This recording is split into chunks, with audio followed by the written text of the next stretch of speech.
And by the way, when we prioritize things, it also has to do with not the 10 guys that's going to tweet me something, because that's only 10 people. That's got to do with the thousands of people that are actually doing stuff on the platform. So sometimes when we give a low priority to a project, it's because we don't see much traction on the platform. And so I sort of resent the Twitter bully thing where, you have 10 guys on Twitter that tell you to do something and then you have to do it. And honestly, it's a fucking pain in my ass, because I open my Twitter and I'm like, oh my God, oh, we haven't done this. Oh, these guys are right. And then I check it and there are 100 requests on our platform for this when there are thousands of tens of thousands for other coins. So, I appreciate the help. I appreciate when people are pushing projects to us. We read everything. We try to do everything, but we cannot do everything.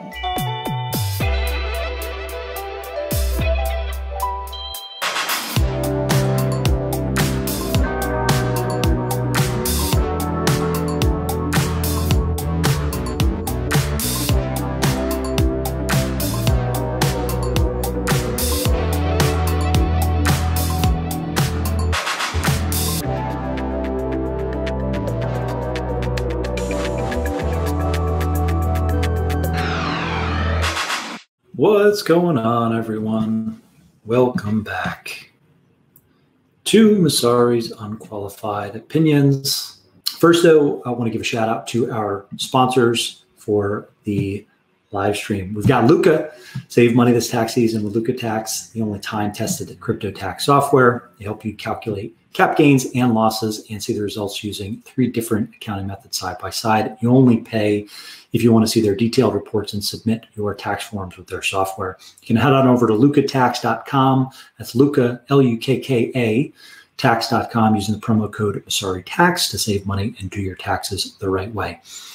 We've got Bitstamp as well, the original global cryptocurrency exchange. Since 2011, Bitstamp's been the preferred exchange for serious traders and investors, with over 4 million customers, including top institutions.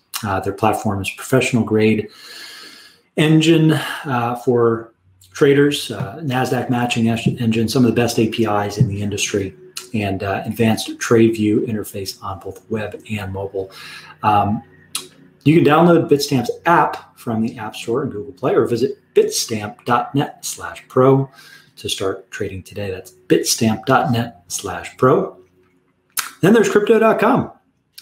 Crypto.com knows times are tough, so they've introduced 3 different measures to help their community using Crypto.com app and credit card. They're waiving the 3.5% credit card fee on all crypto purchases, also offering 10% back when you use their Visa card on food and groceries. And as always, you can buy gift cards on the Crypto.com app for merchants like Whole Foods, Safeway, Burger King, and more, with 20% back on food and an additional 10% back on groceries. So go ahead and download the Crypto.com app today. And then last but certainly not least, there's Kingdom Trust. If you own Bitcoin and have a retirement account, but you don't own Bitcoin in that account, what exactly are you doing? I've checked out Choice by Kingdom Trust. Encourage you to do the same. You have Bitcoin, stonks, ETFs, gold, more, all in one retirement account. And the first 1,000 users to open a Choice IRA will receive some free Bitcoin. So join the waiting list at retirewithchoice.com/Messari, retire.withchoice.com/Messari. All righty. Quick and painless. Thank you for supporting our sponsors and for joining us again. Without further ado, I want to welcome Pascal, who I have not spoken with in quite some time. Excited to get back reconnected. Hi, Pascal. How are you? Ryan, I'm great. Thanks. It's been too long. It's good to see you again, my friend. Good to see you too. It's been long, indeed. It looks like we're both operating out of dungeons right now. So this is perfect, because we're talking about secure storage, and we're talking about someone that really should be in a secure location based on the brand that you're representing. 100%. So maybe for starters, Pascal, where are you in the world right now? Are you in Europe? Europe. I'm in France, in Paris, at home. This is not the Ledger Dungeon. This is just home. Yeah, so from Paris, recording live. So happy to be here with everyone. Very good. Pascal, for those of you that that don't actually know your background, maybe start off just by talking a little bit about how you got into crypto. What led you to that point historically? Because I'm not sure how many people know. Ledger was actually venture number 2 for you in the crypto infrastructure space, dating way back to 2012, 2013, somewhere in there when we first got to know each other. So, can you just talk a little bit more about the journey and some of the work that you did with Kaiko and then now Ledger? Sure. Well, I started my career in 2000 with the internet. I did online advertising actually for the first part of my career. Listed a company at the NASDAQ in 2013 called Criteo for around $2 billion. And from advertising, sort of was soul searching for something new, and was working with Index Ventures out of London, doing entrepreneur in residence type of stuff with a VC. And they kept on talking about Bitcoin, and I didn't really understood much at the time, and met with Vences Cesares from Zappo, who came to Index to present what he was doing with Zappo and what Bitcoin was. I thought that Vences was extremely convincing. I think Vences convinced, probably a lot of people that joined the industry at the time. That was in 2014. And then I knew that I wanted to do Bitcoin. I just didn't know what it was that I wanted to do really. And I started a company called Challenger Deep at the time. And Challenger Deep is this trench that you have near the Philippines, and it's 12 kilometer deep, and it's vastly unexplored. And I thought it was the kind of challenge that was in front of me with Bitcoin, hence the name Challenger Deep. But it's very hard to pronounce, and I didn't really have a cool domain name, so the product name became kaiko.com, and we decided to do market data, because market data is, I thought, or data in general, is very important for any business that is new business or new world that is being built. And I thought data was critically missing. And so Kaiko was designed for this. It runs still today, and it's Amr Soubiran now, who's CEO, and I'm her board member. And Kaiko is doing really well in market data today. But you're right. The second thing that I did was to look for security, because I thought data was missing, but security was also critical. And you give me more credit than I really have, because I sort of joined Bitcoin mid 2014. And so it was just after Mongox. And I thought, all this is good and well, and Bitcoin is amazing, but if you can't secure it, then there is really no point.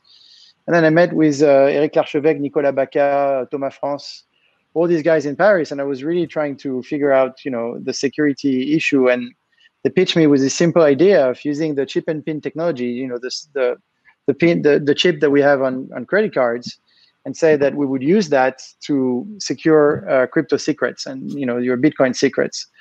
And I thought it was a brilliant idea, because actually chip and pin is a great technology, works really well. And I thought that to secure crypto secrets, hardware is probably the best thing to do. And they convinced me. And so I was the first investor in Ledger. I sort of led the seed round. They were kind enough to give me a board seat to go with that investment. And so I've been with the Ledger team from, inception sort of, and was appointed CEO almost a year ago now, a bit more than a year ago. Excellent.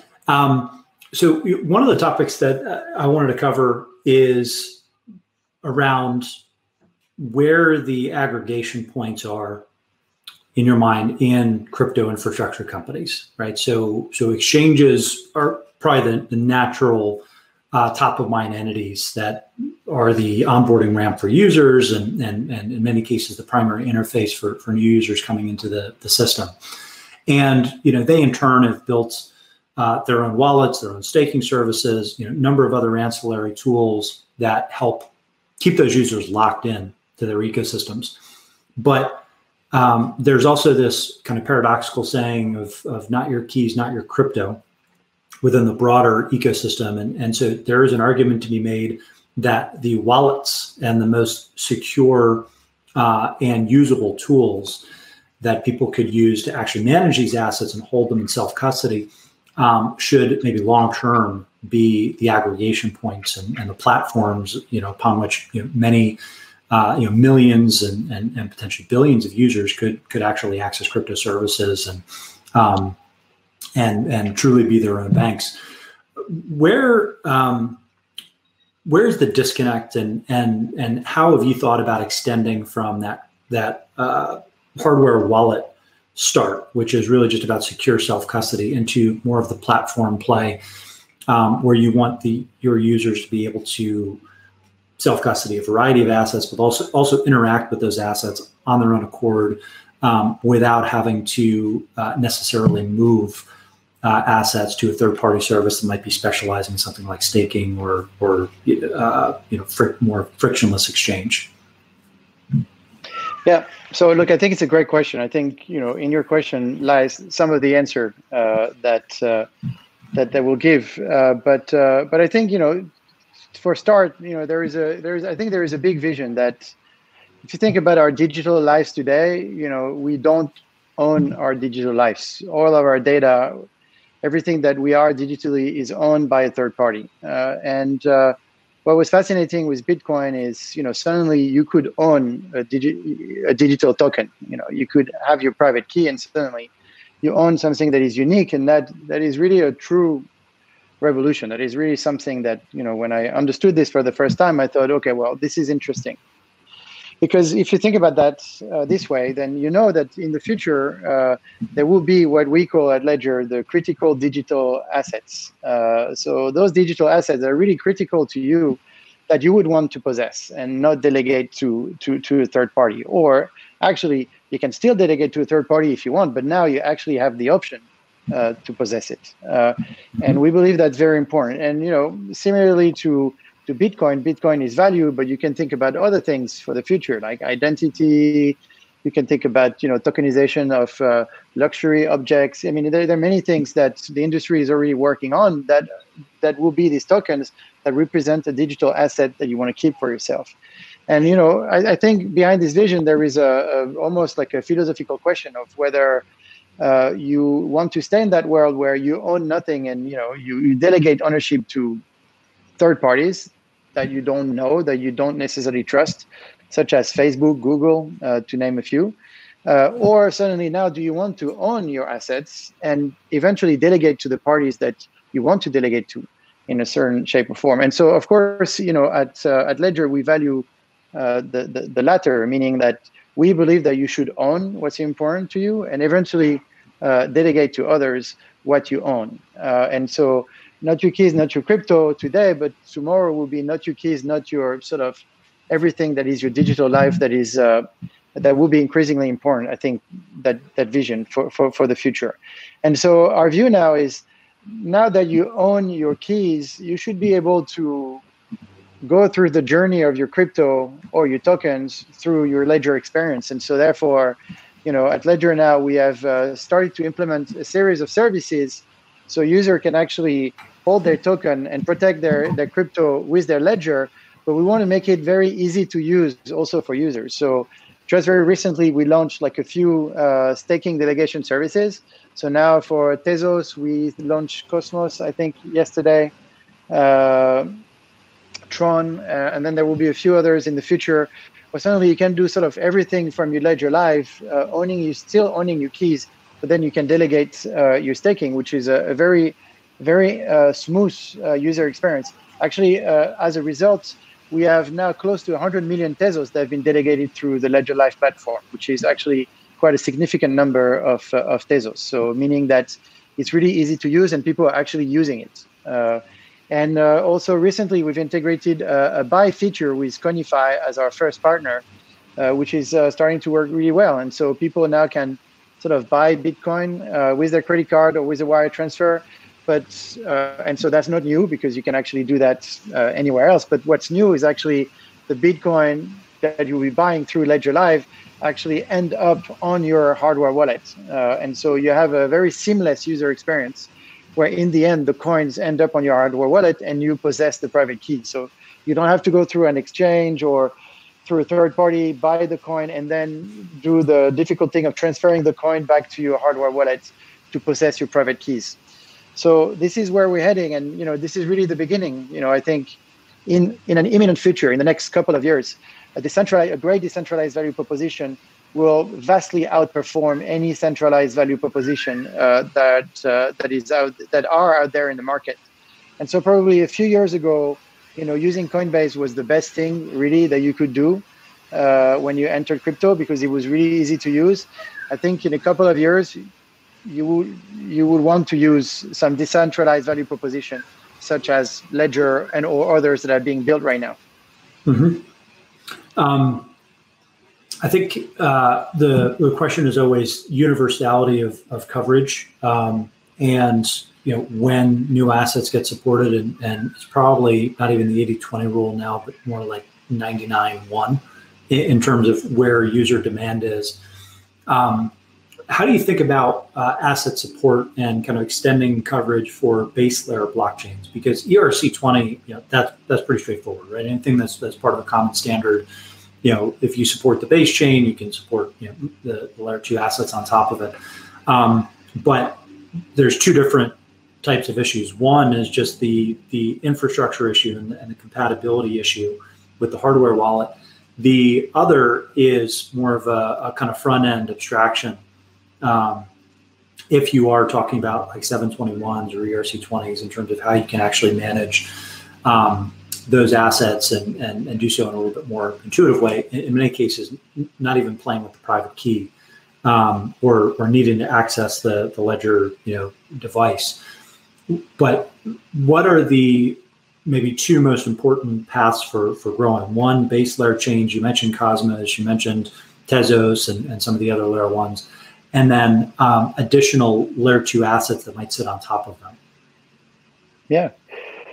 Well, I think this is, this is a very critical issue, the one that you're describing now. And I think it's, again, a testimony to the fact that the industry is really young, because I just approved yesterday 7 more headcounts to actually deal with that problem, to join Ledger sort of ASAP, because it's an ever-growing problem. You have more teams, more assets, more features that comes with coins now. Before it was just send and receive. Now you have send, receive, staking, etc., and you have more in the future, like smart contracts and so on and so forth. And so, it's part of our mission to make it secure and easy to use. And so, you have now to not just integrate a coin and send receive, but you have to integrate much more in order to make the coin easy to use. And so we scaled up the team from 2 people that we might have had at the time to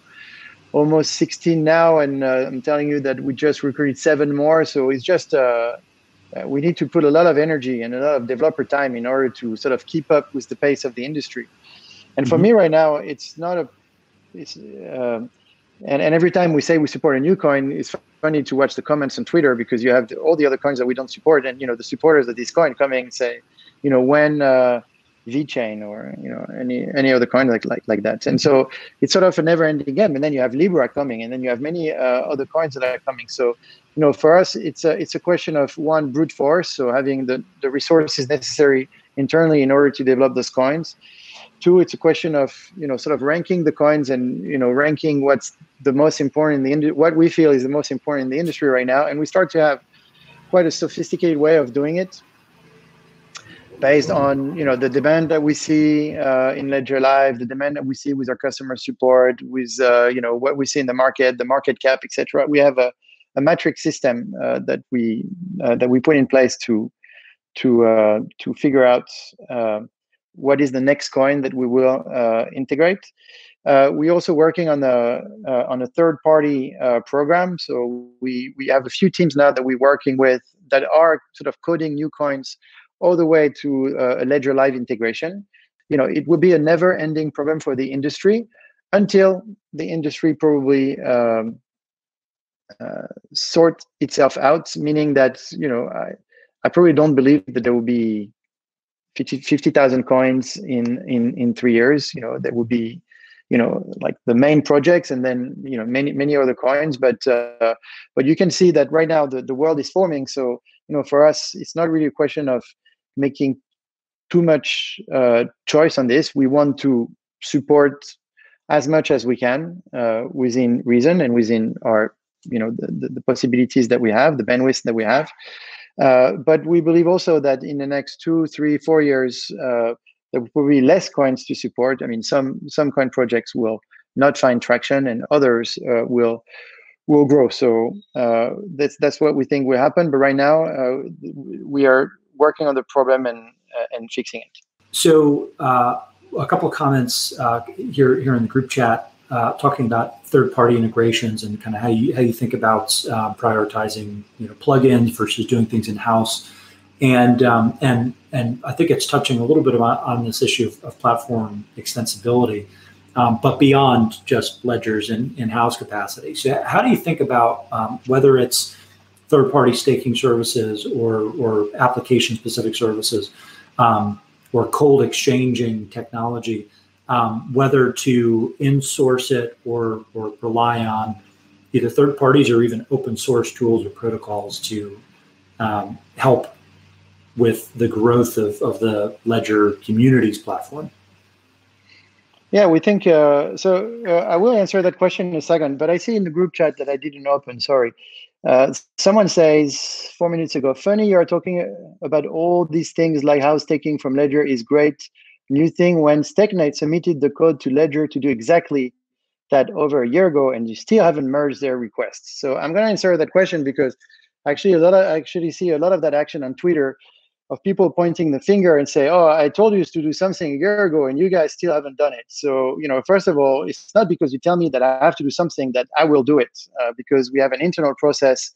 We have many things that we need to do. I've actually hired, 100 engineers in the past 12 months, and we're not doing nothing. We're actually working really, really hard. And so if we haven't done that, it's because we were doing other things that we thought were probably more important. And so I'm sorry that you delivered the code a year ago, but I don't think that you got any commitment from the Ledger side that we will implement it in any shape or form.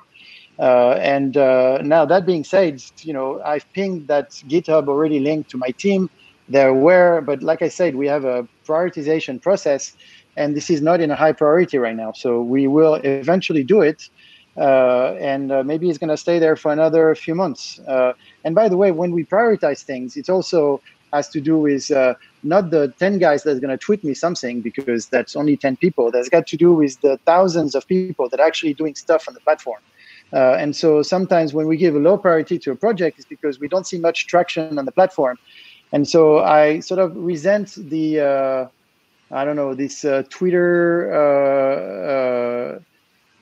bully thing where, you have 10 guys on Twitter that tell you to do something and then you have to do it.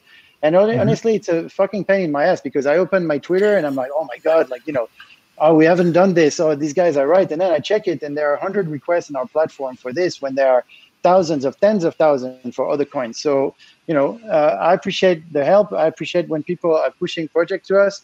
We read everything. We try to do everything, but we cannot do everything. Now, so, when it comes to your question, and in 1 second. Yeah, and I intentionally stayed away from the specifics of the comments and tried to filter it in a way that would be a little bit more abstracted versus get into a no, I know, Ryan, but very singular debate. I know why you wanted to point it out. But this one I wanted to point out because I didn't want to reply on Twitter. Yeah. I didn't want to reply on Twitter because then it's a Twitter war and I fucking. But here I thought, hey, why not? Because I had that on my chest for quite a while, as you can feel. Yeah. But the real answer and the way that we want to take this, but it's hard. It's actually hard to do decentralized technology that is open is very, very hard, open and secure, because people say, oh, but everything should be open, etc. And so, but sometimes when you're too open, you can sacrifice a little security, and we've seen that in the market where Trezor has the probably most open model, but yet it's probably not the most secure. And so you sacrifice security for openness, and that's okay. Maybe that's a trade-off that you're happy to do. And people should think and worry about their security and maybe the trade-offs that that they can do. And I'm not saying that you shouldn't use Trezor, but I'm just saying that when you use Trezor, you need to understand how it works, and and if it works for you. But you cannot be dogmatic and thinking, oh, because it's all open, then it's great. And so, for us, it's a question of security and being as open as possible, but within the boundaries of being the most secure or absolutely secure. And so, in that regard, we're working really hard to build as big of a community around us. And back to that TechNet example, if there are third-party developers that feel that it's really hard to work with us, they can send me an email, pascal@ledger.com. pascal@ledger.com, and I will try to see how we can, sort of fast track those type of relationships, because they're really important to us. We've done a lot recently in order to really have third-party developers to integrate more into the platform. And so this is really where I see the future going. Like, it's impossible for Ledger to hire 1,000 of developers just to do the coin integration. We'll rely much more on the community than on ourselves. We will do the security layer always. The Dungeon will review every app that will be posted on Ledger, because that's the most important thing that we have to do. But to work with third parties, sure. So TechNet guys, send me an email, pascal@ledger.com. What did you think? I'm not sure if you had a chance to dig into it, because it just came out maybe a week or so ago. The Coinbase Rosetta open source proposal and toolkit for actually integrating these blockchains. Is that something that you can build off of to reduce the friction of integrating with third-party chains, if not third-party application developers? Or how do you see initiatives like that in terms of relevance? Is that more for exchanges? What can be borrowed there, or what can be contributed to, so that every single infrastructure company isn't kind of reinventing the wheel, and you do get closer to security best practices in an open model versus a walled garden like the Apple iOS model? Yeah. So look, like I said, I don't have a specific answer to your question on that thing, but we are not dogmatic at Ledger. We're very pragmatic. So but being pragmatic means also we care about security. And so as long as we can guarantee our user security, we're really happy to use any kind of technology that can sort of fast track the work that we're trying to do, and that goes into the Ledger philosophy on doing things. So we're not against using third-party technology. We actually do for quite a bit of our stack. We will just always control that last layer of security, and because we believe that's the most important thing. But now, if we can fast track the coin integration by using third-party technology such as the one that you described, sure, we'll do it every day, as long as we can use it in our technology stack. And our technology stack has the hardware, the firmware, the software. So there are 3 layers, and there is Ledger Live, but there is also Ledger Vault, which is for the product the SaaS product that we've designed for enterprise, and that's it looks the same, but technically speaking, it's slightly different.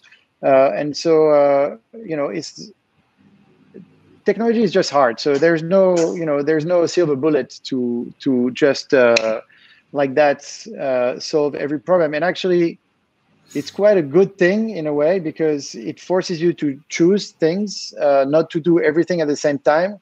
It forces you to focus and to make sure that you can guarantee segregation, security, et cetera, et cetera. And so we are being very careful about what we do. And so sometimes we can sacrifice speed to security, and we'll always sacrifice speed to security. Mm-hmm. I think that's a common refrain within crypto, because you're even if you're not a custodian in the sense that you own access to the keys, which is the case for exchanges, you're still providing infrastructure where if someone loses their keys, they're going to be very angry at the hardware or the system that either failed to take the appropriate security first mindset, or created a complex recovery process such that there was some avoidable user error. And that to me strikes me as one of the greatest challenges, maybe, because you are not an official custodian, but you have this massively important support apparatus that needs to be built so that people don't fuck things up themselves, right? And this actually applies, this is not just a beginner thing, right? This applies to me. I'm going through this right now. I knew that we had this conversation, so I haven't touched a couple of my ledgers that I know that I have to, basically re-access, reformat and ultimately get a not insignificant amount of ETH that was returned via Shapeshift Prism contract when they shut it down kind of late last year, and I just didn't get around to it. And then way back from 2017, because I didn't want to deal with the tax consequences, Bitcoin Cash and the hard fork. And so this morning, I was very easily able to recover the ETH that was in the Shapeshift Prism contract and associated with that wallet. But then I had a sticking point with the Bitcoin Cash issue. And now this is 3-year-old hardware, right? It hasn't been updated. I see it in my account. I try to press send to shoot it over to another wallet, whether it's Coinbase or whether it's another ledger or whomever. And for whatever reason, I hit send and it doesn't send. So my first reaction is, man, did I just, am I going to burn these? If I try to reinstall or kind of reformat and upgrade the firmware here, am I accidentally going to do something related to a 3-year-old issue? That was probably the biggest edge case in the history of crypto. And I have to imagine that that's where the lion's share of potential user error, kind of catastrophic loss could come from your users. At the same time, you're not a bank, right? So how do you balance that very specific and very real problem that I'm sure many, especially of your earlier customers, have dealt with, and some of which the solutions are just now becoming apparent, or just kind of gradually being released over time? Yeah, I mean, I think you're describing an industry problem. I mean, and so therefore it's also a ledger problem, but it's a real industry problem. Suddenly you're in charge of your security, but everything relies on 24 words, and where do you put those words? And then you're responsible for your own security, and it's really, the parallel with gold is always very good. It's like, if you're responsible for 5 kilos of gold at home, suddenly it's a big responsibility. How do you deal with that? Like, what kind of safe do you put? Like, suddenly you have to worry about the safe, where you put it, and what kind of code, and the plausible deniability if someone breaks into your house. How long do they have to torture you until you give the code, et cetera, et cetera. But the good thing is with crypto, it will be in the end. So we're not there yet, but in the end, it will be easier to protect than gold from a technological standpoint. And we're working really hard at Ledger for these problems to sort of disappear. So I'm not going to claim it's the case yet, because it's not. And the example that you just gave, and what you went through, it is worrisome, and it's not the experience that midterm we want our users to have. And I think we can achieve that without becoming a bank, because obviously the easier way would be, okay, well, now trust me with your coins, and you call me if there is a problem. You flash your ID, and then I know it's you, so I return your coins. That probably would be the easy way out, but it's not the way that we're looking for. We're looking at something that is much more sophisticated, where you still be in charge, you still be in control, you have your private keys. But you're right, there are things that we will do so it will be easier to use. You have even more peace of mind than what you can have today. But it's not an easy problem to solve. So it's something that will be solved in the course of the next sort of 2 years. And I think, people often ask, like, what's between, now the next bull run and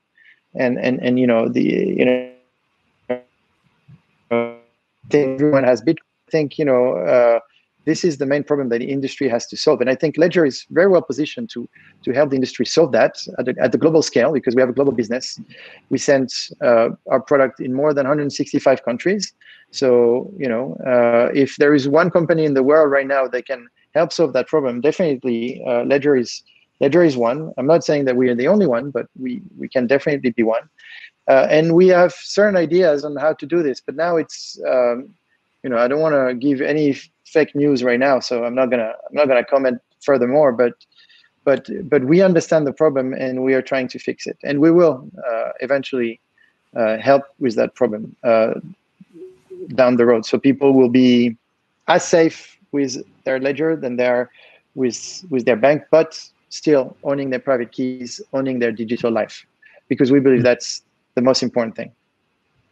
I have a couple of user questions here. So, and a little bit more straightforward, maybe not as spring-loaded and emotional. But the first one is: are you planning to support multi-sig setup for regular users? And this goes back to the ease of use, right? It's currently possible, but it's not necessarily extremely simple from a non-technical user standpoint. It's not, you know, the most intuitive process going through Ledger Live. It takes a bit more of an advanced user to even understand, you know, where to start here.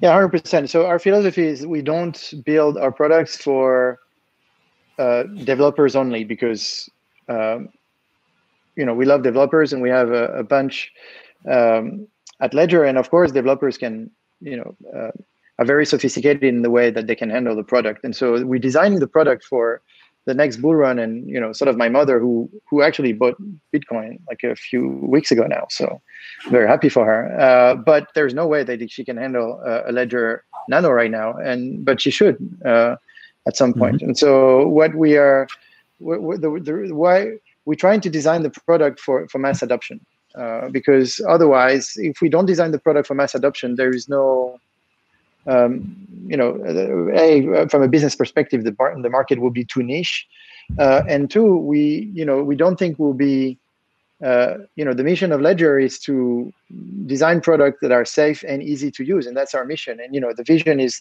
those critical digital assets that will go way beyond Bitcoin. So we think it's a revolution, just not because of Bitcoin and the value of money, just because people need to repossess those critical digital assets. And so that needs to be done at scale for everyone. And so therefore, you know, the mission of security and ease of use is really what's at heart for us. So when we think about, you know, sort of multi-sig and integrating new services to make it easy to use and sort of safer, and especially when it comes to those very critical security issues, we're thinking of designing it so everyone can use it and not just the happy few.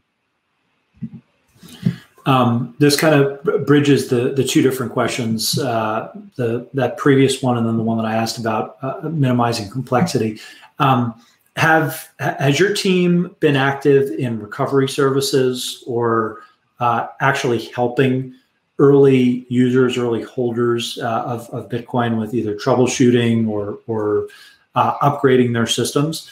Because, you know, you look around at the number of coins that have gone unmoved for many, many years now.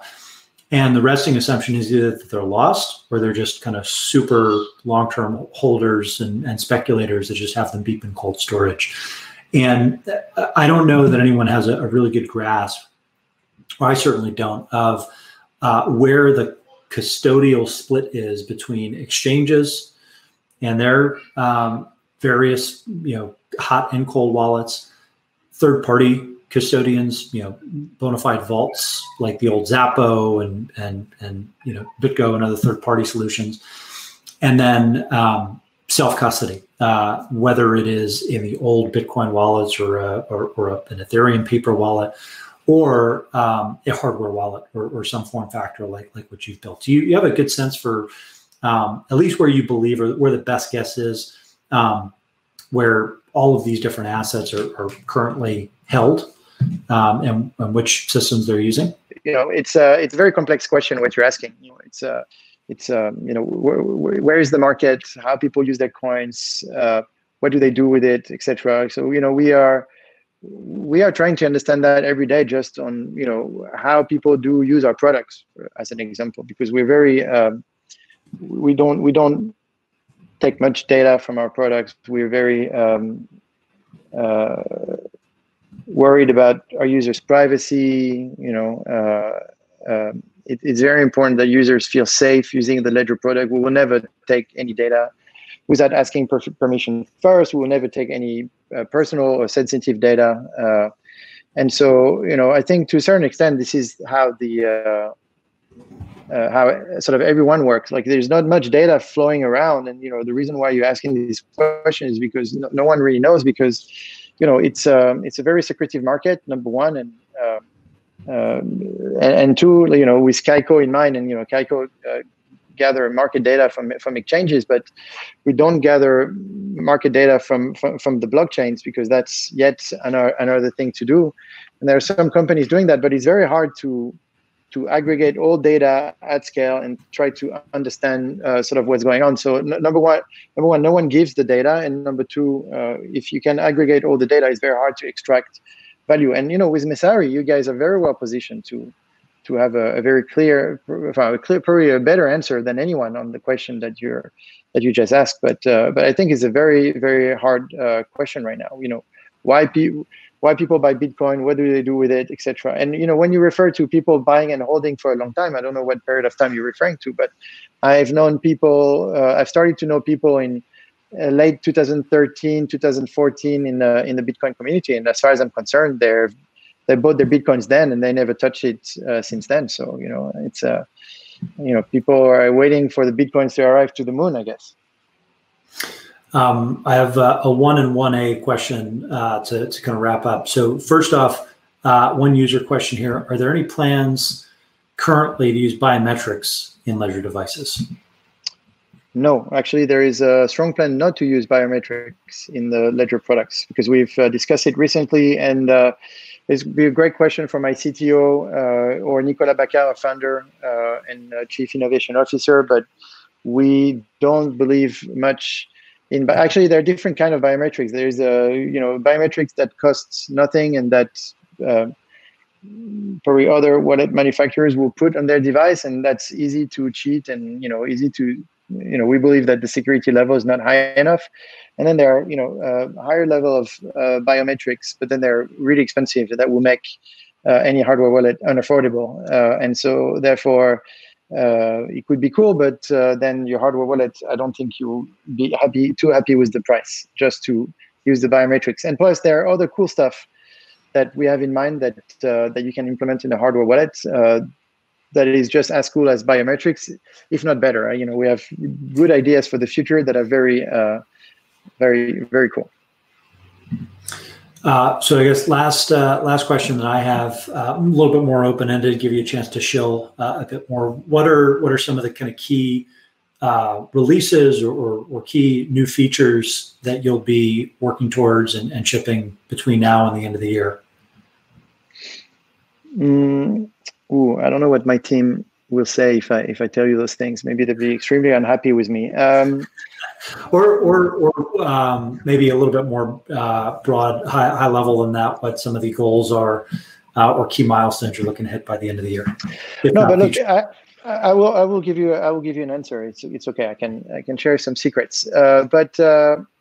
So the general idea is, Ledger Live should be your main hub for your crypto. I mean, right now the experience, even that I had was, I need to buy my crypto on Kraken, and once I've done that, then I, send my crypto on my Ledger. But then it's a problem, because then I need to have level 4 at Kraken in order to send more than X amount of money, et cetera, et cetera. So the user experience is not, fantastic, because in the end, I wanted to have my private keys, whether I'm Ledger CEO or not. Actually, I think it's why I want Bitcoins. I want to hold my private keys. And so we're trying to sort of merge that experience into one. So through your Ledger Live, you should be able to buy, sell, swap, lend, borrow, stake.